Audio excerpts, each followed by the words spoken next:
today we're going to be putting together a very simple Steadicam. A couple pieces that you're going to need. Some type of video source. I'm actually using a VCR player, DVD player. VCR shows you how old I am. A DVD player, but you can use any source that you want. An 18-inch, 1 inch by 1 inch by 16-inch piece of aluminum. I'm using a Monopod, and this just happens to be an Manfrotto. You can buy these in any different types or shapes. You're going to need a little bit of weight. You're going to need a camera and just a few miscellaneous bolts to kind of put the thing together. So the very first thing that you're going to need to do is you kind of think out each one of these pieces. It normally takes me a couple times to kind of figure this out. And one of the things that I did first was I actually went out and bought some steel. And because what I was looking for is a piece that would fit with this, this Manfrotto. And I was able to make a piece that slid right in there. Now, the problem with the steel was this thing weighs about 4.5 pounds. And so if I'm looking at a camera that's got some weight to it, 4.5 pounds on this, 5 pounds to steady it, and then plus, this probably has a pound or two to it, miscellaneous hardware. So we were getting up there in some weight. I know when I replaced these two, I went from about 4.5 pounds to about a half pound, maybe not even that. So it depends upon how much strength your arm has. Well, mine didn't have much, and so I kind of got rid of that. Here's the first thing. Take your 18-inch piece of aluminum, and you're going to make a number of, drill some holes in it.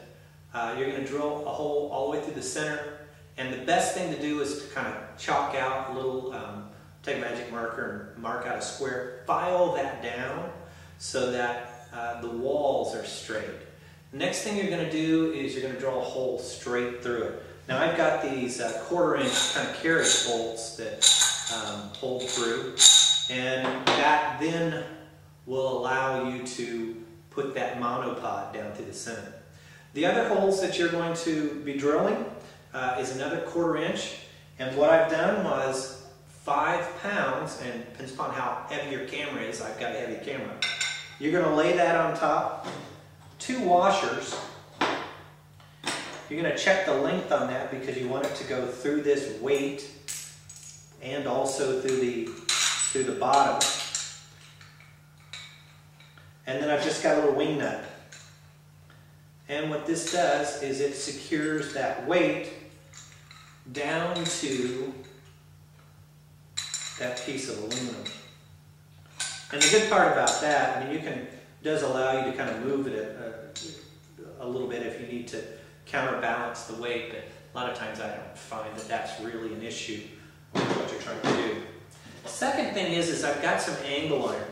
Now this angle iron is 1 inch by 1 inch.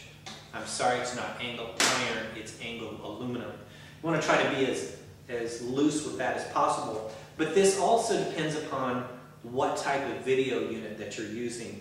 I've got a Verizon piece that if I wanted to put it on, all I'd have to do is drill a hole into this. But because I'm using my Sony,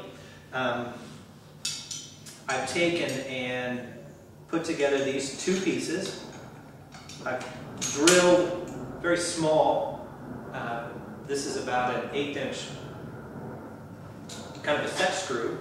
And then I've got these small knobs that I put on.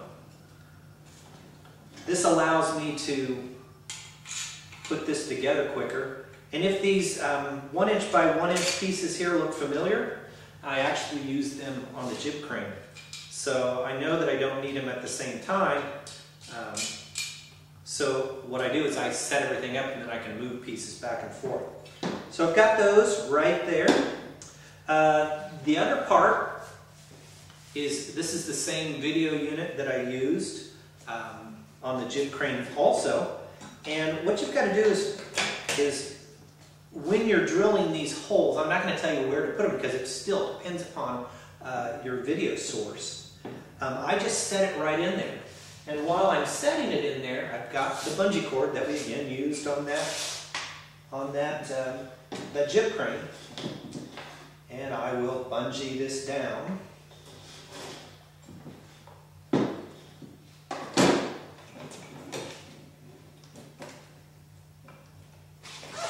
And I always wrap this around once because I certainly don't want this thing falling out. So now you've got this unit. And the good part about this, it doesn't matter what angle you're at, you can actually move it back, forward. It works really well.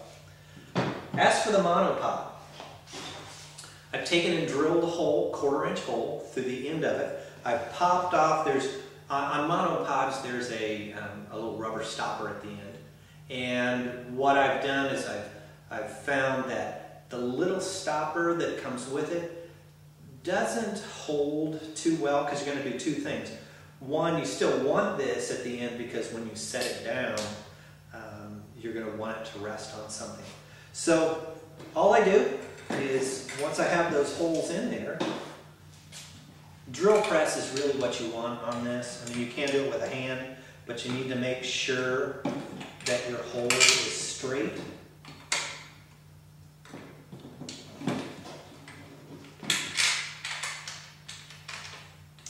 And you're going to go all the way through. A little lock nut or some type of nut on the other side. And then I put my rubber stopper back at the end. Now, all you've got to do is mount a camera from this. Now, the biggest thing is to make sure that it is stable and it's not tilting to one side or the other. And that'll depend upon your camera. This actually works really well because I can hold on to this. My camera's mounted here. I can view what I'm doing. And then because of the weight, it will always kind of keep itself level. Now the real ones, they'll pivot left or right, top or bottom. The next thing that we'll end up building with this is actually a harness system. Not sure when that will be. It should be in the future of some time. But this takes really good shots. The only hard part is, I think the weight is now down to about 12 pounds. It was up to 16, 18 pounds with the camera. So very simple, monopod. And here's the other part about it that makes it really nice with the monopod. I've done some concert shots, and with this monopod, all you've got to do is disconnect some of the lifts, and now all of a sudden you can get up really high and get some different angles. So very simple, monopod, very inexpensive if you have the parts. I already had the other parts, and I actually just took what I was doing and used them from there. But if you have any other questions, go ahead and leave them in the comment section and I'll get back with you. Thanks for watching DIY Video Equipment.